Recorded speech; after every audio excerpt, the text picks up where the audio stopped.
Welcome, and thank you for joining for another whiskey review. Today, we're going to take a look at the Kilkerran Batch 3. This time, bourbon cast, Dustin. Here we are again. More Kilkerran. You ready, Mike?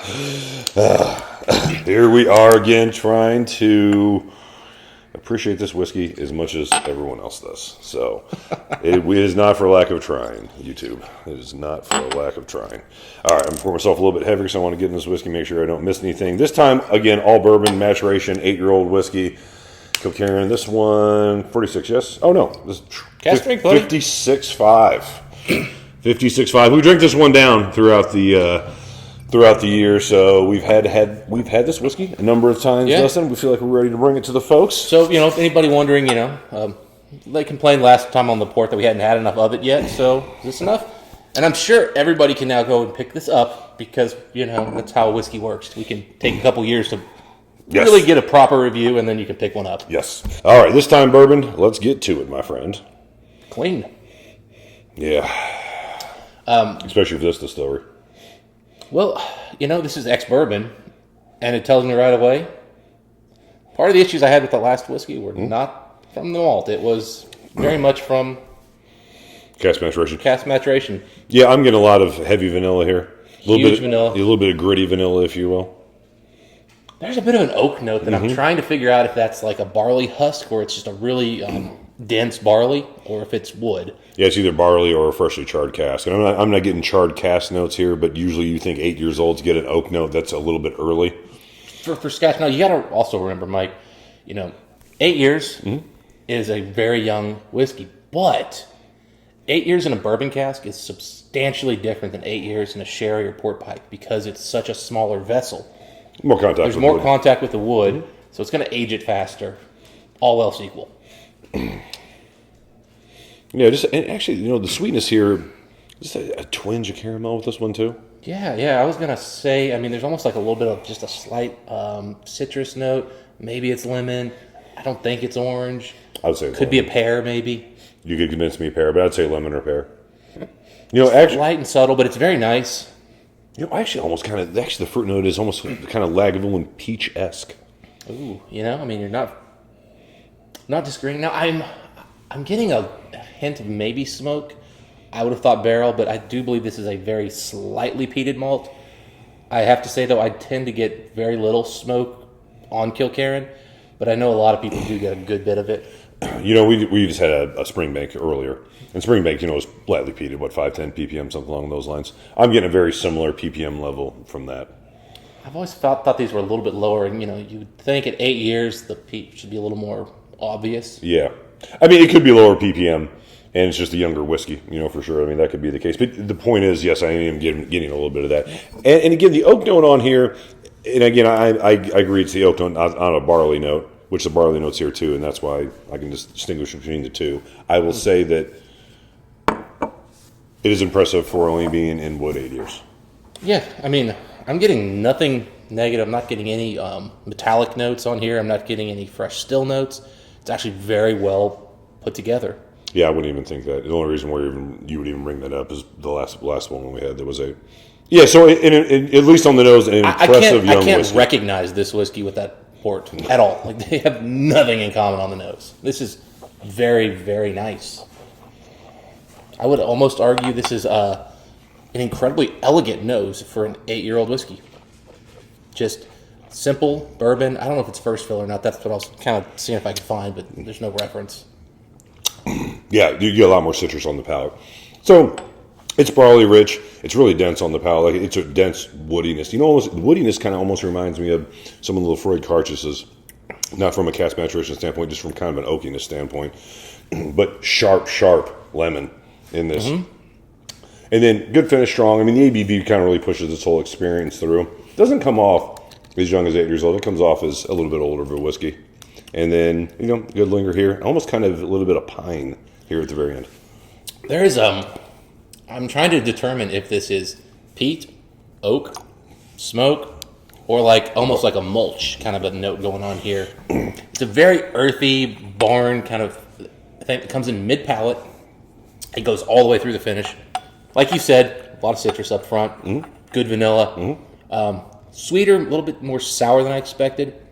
There is a hint of a metallic note that gets me in here, which makes me think 8 years. On the finish. And I actually got it up. I got it up. Oh, really? Up like early mid palate. I get just this twinge, and I'm actually going to add water to really kind of dig into that because I'm trying to figure out if that was just a little bit of the sourness or that was youth. No, because the sourness I didn't get until I just added water. I will say a little bit of what we called a metallic note before, and what you just mentioned is a metallic note on the finish. Almost now reminds me more of Craigellachie sulfur. I can see why initially, like with the port, we said metallic, because that sulfury note reminds us of like a worm tub metallic thing, at least me personally. Now when a bourbon cask where it's a little bit easier to identify, I would say that's more what it is. It's a slight sulfur note. It's dirty and it's sulfury, but that's kind of hard to pick out whether it's an oak note or it's just dirty and sulfury. I would say it's the latter. I don't think it's sulfur. I think it's a light sulfur. I do think it's the exact same note that you get from the worm tubs. But remember, the Craigellachie's are using sherry cask that's usually causing that sulfur. There's also a distinct different note that's from the worm tubs, which is that kind of I could be wrong. Bitter, biting. Because remember that, I don't think that Armagnac one had sulfur notes, but it had that same... Maybe. Yeah, maybe. But yeah, you're actually... Craigellachie is a great comparison here. I've often said Craigellachie gives me a little bit of a Springbank reminiscence. Kilkerran is probably a lot more closer in profile. To Craigellachie? Yeah. Springbank. Yeah, at least for the ones I've had.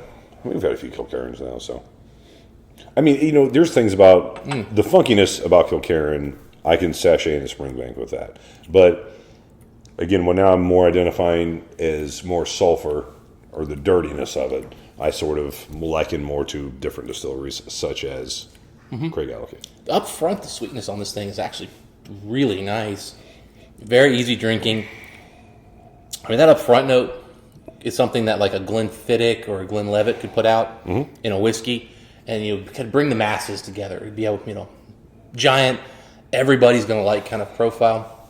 Finish is where Kilkerran really wants to bring in that farm to grain, earthy kind of funkiness that people like. Definitely do kind of, understand where the dirtiness here comes in.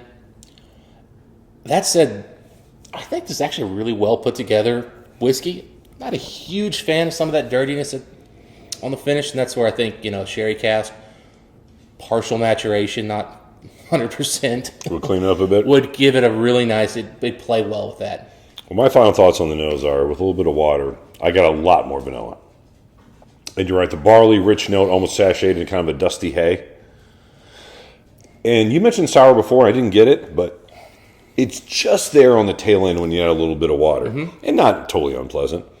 But with water, the note really, really stepped up, and that kind of hay, dried hay, dusty hay note. Because I've been in a barn before. Yeah, I wasn't doing any of the work.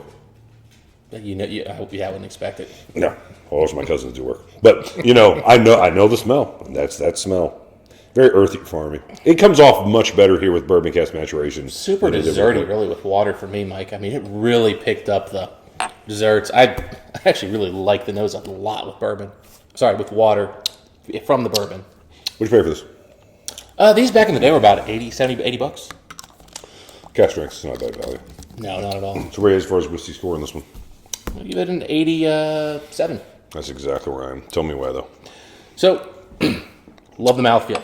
Didn't even get into that, but it's really creamy, really rich, really oily. Cask strength should be. The nose, 88, 89. Beautiful. Couple, earthy notes that maybe I don't love, but still really good. Palate. Okay. Up front, love it. On its way to being great. Finish, without water, it was a little too funky for me. With water, it all kind of comes together, balances it out. That Craigellachie reference that I think you made, Mike, I'm so on with that. There's a similarity there in the finish that I don't love in either distillery, but I don't hate it. It's just one of those things like... That's a distillery. That's a all right, it's something different. All in all, Kilkerran, bring back the bourbon. Yeah. So Kilkerran's been really hit and miss with us. We've done 4 or 5 now as far as reviews and had more. Man, that smells good. I liked 15. 1.8 I liked. 1.8 I hated. This 8, I'm in between. You know what I mean? 1.8 I thought was really good. 1.8 I thought was really bad. 1.8 I thought was pretty standard, middle of the road, 86, 87 whiskey. And for the price point, that's good value. Cask strength whiskey, even at that age, done pretty well. I mean, come on, we pay $140 for Lagavulin 12s. If that's $80 a bottle, that's at least similar value, if not better. Yeah. Yeah, so what do we do the 12s? We give them 88s, 89, something like that.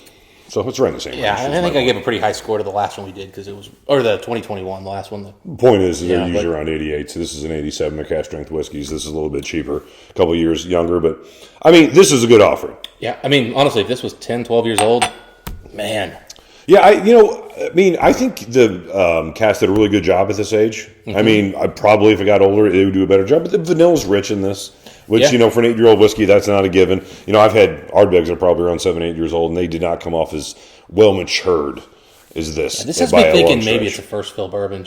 I agree. Just kind of, I'm wondering. Yeah, I agree. Very nice vanilla. Yeah. Very rich. A lot of oak. Yeah, a lot of cask for 8 years. But it's also imparted a lot of sweetness that I feel like you need a first fill almost to do. Good whiskey. Yeah. Good whiskey. All right, those are our thoughts on this one. If you guys had a chance to try this one, let us know what you guys think. Until next time, Dustin, what are we wishing, folks?